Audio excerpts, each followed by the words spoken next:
I grew up in Staten Island in New York City, John, and so Yogi was ubiquitous. I mean, he was absolutely everywhere. Everywhere. And then, obviously, a guy who took the Mets to the World Series as a manager, which was really weird.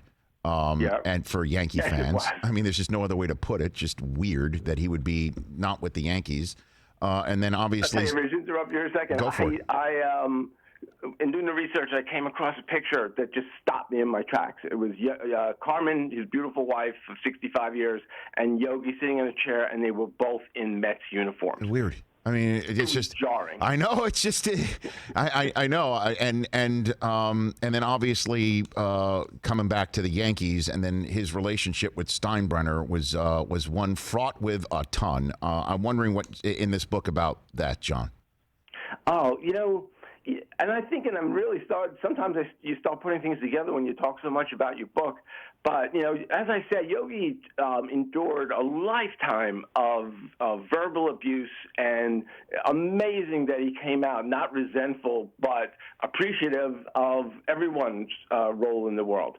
And, so the way Steinbrenner fired him and the way he treated people in general offended Yogi, but the way he treated Yogi, that was it. And the thing he loved the most when he looked in the mirror, he saw pinstripes.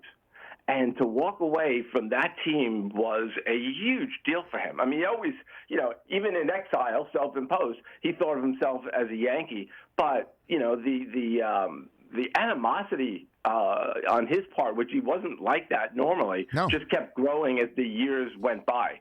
And then they made up. George apologized, and it was a sincere apology. They became best friends. I mean, Yogi could hold a grudge, but when it was over, it was over. Well, I mean, it ain't over till it's over, right? I mean, Right. until the fat lady sings. I do remember when he came back. It was just, I don't know why. I was just, again, Yogi played before I was born. I just knew what he meant. I knew who he was.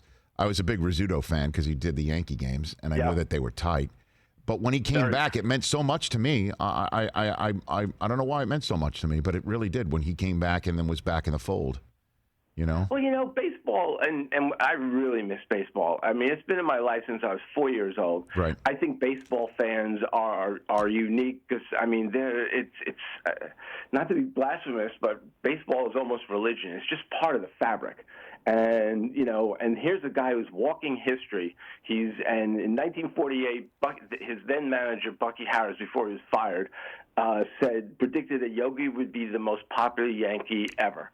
And, on the Mount Rushmore of Yankees, is Ruth and Gehrig and DiMaggio and Mantle, although I might put Yogi ahead of Mantle at this point, but those are the four. But Yogi was the most beloved. And it was true in 48, and it was true to the day he died. Hey, well, I mean, if you want to talk about winners, I mean, when you talk about Bill Russell in the NBA, you got to talk about Yogi, right?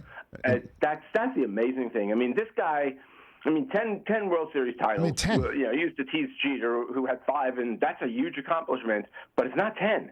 And in 49 to 53. They win 5 straight World Series. No one ever did it. No one's probably ever going to do it again.